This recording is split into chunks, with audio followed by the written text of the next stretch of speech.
I say everybody, I mean magicians.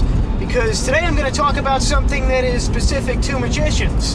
Now, for all the reactionary magicians out there who think that I'm about to expose something, I'm not. Don't worry. Trust me. You'll know exactly how I feel. Now, for the uninitiated, us magicians are an egotistical bunch. Come on. Just admit it. We're all a bunch of show-offs. It goes with the territory. So that means we have to deal with people quite often. We have to be standing up, performing, putting ourselves under close scrutiny.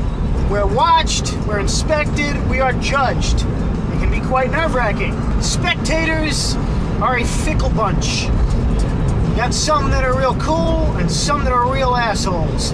It's always nice when I have a spectator who's open, who's cooperative, who's engaging and wants to have fun, because that makes it fun for me to perform, and it helps the magic, and everybody has a good time that way. And there are some spectators who are pricks, who want to give you a hard time. Well, I'm not going to necessarily talk about that. All us magicians have been there, and that one asshole that thinks he knows how you're doing everything is trying to mess you up. But that's not what I'm going to talk about. I'm going to talk about the spectators that just don't think. They just don't pay attention. They don't do what you ask them to do. Magicians. Have you ever been performing a trick that requires a little bit of spectator participation? I mean, more than just, picking a card and remembering. And I'm talking about, okay, you take the deck, and here's what I want you to do with it. I want you to cut it like this. No, the other, that's the way. No, don't turn it face up. Okay, turn it over, cut the, no, bring that packet to the bottom. No. All right, look, put the deck back together, let's try this again. Okay, now I want you to just cut, just a straight cut. No, just cut. Okay, there you go, good. Now, here's what I want you to do. I want you to give the, no, don't, not that way. I don't want you to shuffle it like that. No. Look, have you ever had that experience where you're trying to give simple, basic instructions to people that just don't know how to follow them? It's really frustrating. And a lot of times I've had to abandon a routine in the middle of doing it because I'm trying to explain, I want you to deal the cards. No, don't shuffle them, deal them. No, deal. No, I don't want you to. It's insane. I had somebody once, I told him to spread out the cards. Okay, spread out the cards. No, don't start counting them. No, I want you to shuffle. Don't start just spread them. What is wrong with people? Is that such a hard direction to follow? Spread the cards? If I told him to drop them all over the f***ing floor, he probably could have done that without hesitation. And then there are people, of course, who don't remember the card. I even had people that take a card out and they don't look at it. Okay, here you go, pick a card. I won't look, just have a look at it, tell me when you're ready. Okay, you ready? Okay, put the card back in right here, you memorized it, right? What do you mean you didn't look at it? It's unbelievable. When people forget their card within 5 seconds. Okay, the card's lost in the deck, you remembered, right? No? Oh, great. This trick's going to be real impressive now. And magicians, you know those routines. You've seen them where we pretend to mess up. Is this your card? No? Oh, damn. Well, look, watch. If I just shake it, it changes. Those can be tricky to pull on certain crowds, especially if it's one where you have to overlook your screw-up for a couple of seconds. They might point it out before you want it pointed out. But what's really interesting is when somebody doesn't remember the card, and they say, yeah, that's my card. And it's not. You know it's not. But you can't let on that you know that it's not. But they think it is. Well, that puts you, how do you get out of that one? You go, all right. This was going to be a lot more impressive, but... And then there's one of my favorites. You have somebody pick a card, take out the card, you turn around. I always turn my back. I don't want, because people have accused me of peeking or anything like that. Either that, I take the card and they do it like this to make sure that I don't see. I always turn around. And I don't even look in the direction of the spectator, especially if they're showing it to their friends or something. I say, I won't even look. Just show it to everybody. Tell me when you're ready. And I turn around. And sometimes I'll turn back around. Okay, you ready? All right, let me have the card back. And it looks like they've been doing f***ing origami with it. Have you ever had that happen? You get a card back, it's all twisted up and bent. or somebody's been, you know, holding it in their sweaty hand with their hand curled, and now the card is basically just a little push away from being a toilet paper tube. Isn't that fun?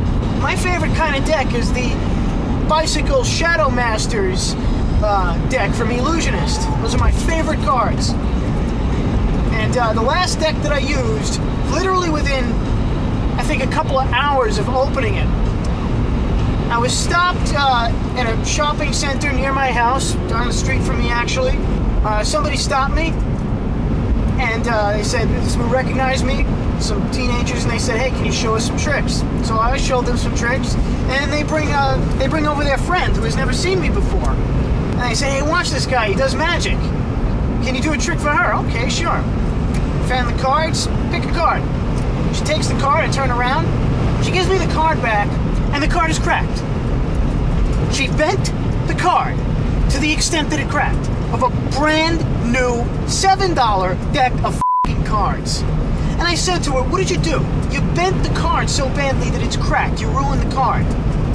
And she goes, "Don't get an attitude with me," and walks away. And I had to stop myself from just grabbing her by the back of her neck and smashing her head into the wall. I'm that mean. It's one thing to destroy my card. It's another thing to get pissed off at me for getting pissed off at you for destroying my card and getting nasty about it. I should have made her pay for the f***ing deck. Now some of you non-magicians out there might be thinking, "Oh God, Dina Cola, it's a card. You gonna beat somebody up for ruining a card? Do you need cards that badly? I have some laying around." Well, not only is it from a $7 deck of cards, but it was also the Jack of Clubs. I remember that. Now that's an important card, because if now I'm gonna do a routine that involves 4 jacks, I'm f***ed. I can't use the card. I can't leave it in the deck.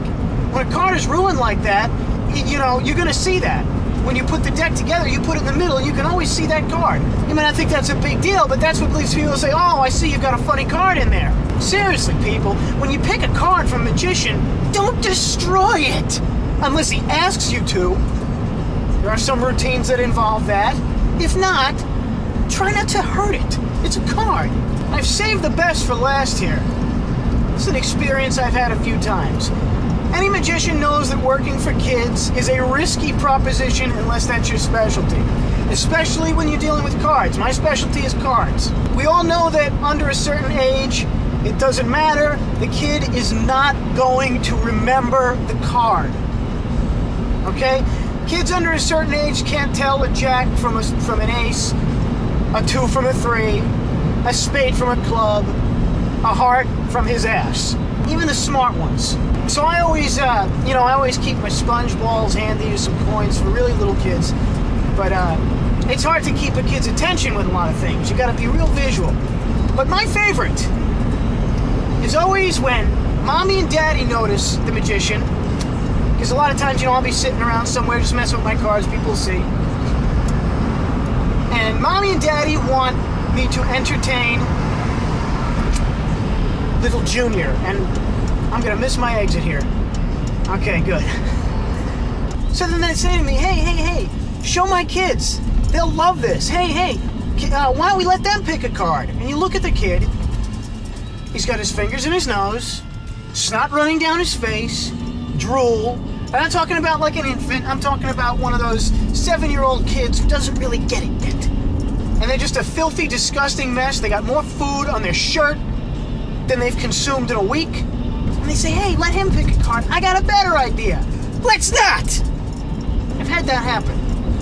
What really sucks is when you don't realize, because the snot is drying on the hands, and you don't realize it until after the kid picks the card. Okay, pick a card and... Okay, why don't you keep that? It's a little gift for you. Okay, take it to school. Show your friends. Oh, sorry, you don't have any friends. Yes, that's right, people. Dina Cola is even mean to little kids. Why should little kids be an exception? I treat everybody equally. So, think about it, folks. If I was nice to one particular group of people, I'd have to be nice to them all. I'm not a fan of favoritism, people. I treat everyone as equals, and I'm mean to everybody. Anyway, I'll probably talk a little bit more about the perils of being a magician in the future. It is a subject that is of great interest to me, and musicians, guitar players, don't worry, I'll have something for you too. But for now, this has been Road Rants, and I'll see you later.